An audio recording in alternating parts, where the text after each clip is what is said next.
Tudo tem um tempo certo. Deus trabalha com estações. O nosso Deus é um Deus de estações. Primavera, verão, outono e inverno. Mas até o que é bom fora do tempo de Deus não abençoa. Pode ser algo bom, mas não é no tempo de Deus. Já comeu caqui verde? É horrível. O caqui é bom, mas não é hora de você comer ainda. Eu fico imaginando pessoas que querem apressar para que frutos amadureçam. Eu sou de uma época, e muitos aqui também são, de que você comprava, antigamente se comprava muito jornal impresso, né? Aí você tinha sempre jornal do dia anterior em casa, aí você ia comprar penca de banana, você comprava verde, o que você fazia? Enrolava no jornal, deixa aí que 2 dias tá bom.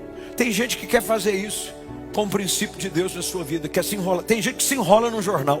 Eu vou me enrolar no jornal para ver se a coisa, se o fruto fica pronto logo para eu usufruir dele. Aprenda a respeitar as leis do processo de Deus.